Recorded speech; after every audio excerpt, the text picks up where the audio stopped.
The next heading is the nuclear pharmacist. कोई legal requirement आपके पास नहीं है कि you must have the nuclear pharmacist, but जी आपके इधर ऑथर ने कह दिया क्योंकि pharmacist have the abilities, they have the knowledge of the pharmacy of the hospital, pharmacy of the hospital setup, so they have the excellent potential, उनके अंदर potential है कि वो आपकी रेडियो फार्मेसी के अंदर काम कर सकते हैं। अब जी नेक्स्ट स्लाइड के अंदर आपके ऑथर ने लिख दिया दे मस्ट हैव, यानी कि pharmacist must have the training of the radio pharmacy, instrumentation, mathematics, statistics, computer sciences, ठीक है, radiation biology, radiation protection and the in vitro studies. बच्चों सबसे पहले आ जाओ रेडियो फार्मेसी, सिंपल से पॉइंट्स उसने लिखे हैं, उससे रिगार्डिंग किस किस्म की ट्रेनिंग या नॉलेज होना चाहिए आपके फार्मासिस्ट को। He must have elementary aspects, he must know the elementary aspects of the structure of matter, यानी कि एटम का स्ट्रक्चर उसे आता हो। इधर हम कौन से एटम की बात कर रहे हैं, that is the unstable atom, जिसके अंदर you will have the unstable combination of the neutrons and the protons, ठीक है। एलिमेंट्री स्कूल वर्ड सुना है ना, इब्तदाई स्कूल, इसी तरह आपके ऑथर ने कह दिया आपका जो फार्मासिस्ट है उसे एलिमेंट्री एस्पेक्ट्स का नॉलेज होना चाहिए। Then he must know the mode of radioactive decay, कि रेडियो एक्टिविटी जब हो, रेडियो एक्टिव डिके हो तो रेडिएशंस कैसे रिलीज़ होती हैं। ही must have knowledge of the technology, देखो हम लोग डोज कैलिब्रेटर यूज़ कर रहे हैं, गैमा प्रोब यूज़ कर रहे हैं, उसका आइडिया हो, क्वालिटी कंट्रोल टेस्ट का आइडिया हो। ही must know the applications of the radio pharmaceuticals के 3 कैटेगरीज में फॉल करती हैं, डायग्नोसिस, ट्रीटमेंट एंड वैल्यूएशन में। देन जी रेडियो फार्मास्यूटिकल्स की distribution, inventory plus inventory control का आइडिया, इन्वेंट्री खरीद लिया, इन्वेंट्री कंट्रोल, ओवर स्टॉकिंग नहीं की, आपके पास जो स्टॉक है वो कम नहीं है। Then he must be aware of the research methodologies, clear. Next heading is the instrumentation. बच्चों इंस्ट्रूमेंटेशन का सब्जेक्ट पढ़ रहे हो ना, कैसे डिफाइन करोगे इंस्ट्रूमेंटेशन को। Instrumentation this is actually the study of instruments, this is the study of devices जो कि आप इस्तेमाल कर रहे हैं for the analysis, यही होगी ना कॉमन सेंस की डेफिनेशन। अच्छा जी आपका ऑथर ने लिख दिया a pharmacist must have knowledge of principles of radiation detection and radiation detectors, कि रेडिएशन आपने डिटेक्ट कैसे की, डिटेक्टर्स प्रॉप्स कौन से यूज़ कर रहे हैं। Then he must know that what is dose calibrator, जो अभी हमने डिस्कस किया। He must know that what is the gamma well counter, gamma well counter की एक आगे पिक्चर भी देखते हैं। गैमा वेल काउंटर क्या करता है, गैमा रेडिएशंस को मेजर करता है। Then G QC of the dose calibrator, clear, okay. Next बच्चों आ जाओ, अब इधर आपको जो डायग्राम नज़र आ रही है that is the dose calibrator. इसके अंदर आपको नज़र आएगा एक, देखो सैंपल होल्डर नज़र आ रहा है, इधर आप सैंपल को रखते हैं, देन अपनी डोज को कैलिब्रेट करते हैं, उसका ऐसे करते हैं, उसकी एनालिसिस करते हैं, ठीक है। डोज कैलिब्रेटर की अब इधर डेफिनेशन क्या आ गई, डिवाइस है ना, ठीक है। This is a device that is used to ensure that the specified dose is administered to the patient, okay, जो कि इंटेंडेड डोज है वो आप पेशेंट को दे रहे हैं। डोज कैलिब्रेटर के इधर आपको डिफरेंट नाम नज़र आ रहे हैं, देखो क्या क्या नाम है, radio isotope calibrator, you have the radio nuclide calibrator, you have the curie meter, यही आपके पास यूनिट था ना रेडिएशन का। अच्छा जी you have the activity meter, ये इसके डिफरेंट नाम आपके पास आ गए।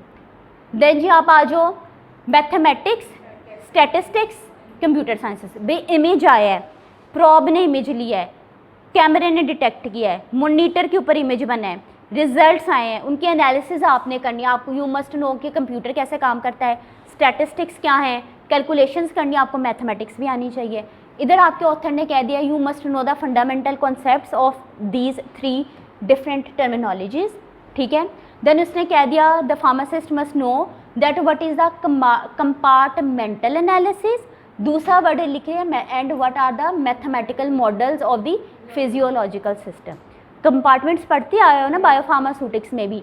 कंपार्टमेंट्स मॉडल का मकसद क्या है, कंपार्टमेंट्स एक्चुअली आपके रिप्रेजेंट करते हैं आपके टिश्यूज़ को या ऑर्गन की स्पेस को, उन स्पेसेस को या फिर उनके वॉल्यूम्स को रिप्रेजेंट करते हैं, ऐसे ही है, ओके। अब मैथमेटिकल मॉडल्स क्या हैं, मैथमेटिकल वर्ड मैथ से याद रख लो, इधर आपको इक्वेशंस मिलती हैं, ठीक है। मैथमेटिकल मॉडल्स बेसिकली आपको रिलेशनशिप बताते हैं between the components of complex system. For example that what is the inter relationship between, देखो इधर मेंशन भी है, DNA, protein, enzymes, signal transduction, ठीक है। अब इसके अंदर इसने कह दिया you will have the equations.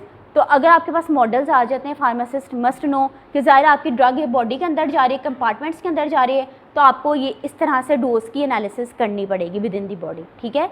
Then he must, again उसने रिपीट कर दिया, हैज़ अवेयरनेस और he must know the principles of the radiation detection या डिटेक्टर्स का। Then he must know that what are the dose calibrator, what are gamma well counter, same repetition आ गई, what is the quality control of the dose calibrator, ठीक है। ये यानी कि ये एक रट्टा लगाने वाली लिस्ट आ गई ना आपके पास, इसको आप रट्टा लगाओगे। Then the fourth is radiation biology and radiation protection. पहले से पढ़ते आ रहे हैं, no doubt treatment palliation diagnosis के लिए इस्तेमाल करें, but they are harmful. So इसकी एक रेगुलेटरी बॉडी है that is the pack.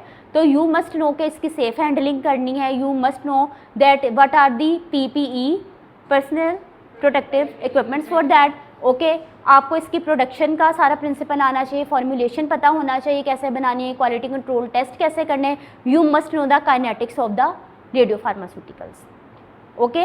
Then the last heading is, आज के लेक्चर की last heading is the in vitro studies. In vivo का क्या मतलब है? Within the body. In vitro means outside the body. अब बाहर की कोई स्टडी की टेस्ट की बात करने जा रहे हैं ना। अब देखो मैंने आपको लाइसेंस रिक्वायरमेंट में RIA दिखाया था ना, RIA के लिए आपको लाइसेंस चाहिए, फिर उसका रीन्यूअल भी आप करवाएंगे। अब इसने कह दिया आपके इन विट्रो स्टडीज़ की एग्जांपल आपके ऑथर ने डाल दी, that is micro analytical techniques. Micro छोटे लेवल की वो बात कर रहे हैं, इसको डिस्कस करते हैं वर्ड को। इसकी एग्जांपल इसने ब्रैकेट में लिख दी RIA, that is radio immuno assay, जो नीचे रेड में है, okay. It means micro analytical technique is the main heading.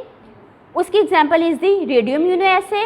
These include, सबसे नीचे वाली ब्लैक स्लॉट देखो, radio assay is a term that include different assays. इसके अंदर कौन से आ रहे हैं? Radio immuno assay, protein binding assay, saturation assay technique and the bio essay technique. अब रेडियो एसेज आपके पास इधर ब्रॉडर टर्म आ गई, रेडियो इम्यूनो एसे उसकी सब डिवीजन आ गई, या आप कह लो जी micro analytical technique main heading आ गई, उसकी एग्जांपल आपके पास रेडियो इम्यूनो ऐसे आ गई।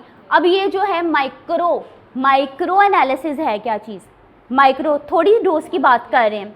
माइक्रो एनालिसिस में आप आइडेंटिफिकेशन करते हैं, फर्स्ट इज आइडेंटिफिकेशन करते हैं किसकी? केमिकल्स की। सेकेंडली क्वांटिफिकेशन करते हैं स्मॉल अमाउंट की अपने केमिकल प्रोडक्ट्स की या फिर सब्सटेंसेस की।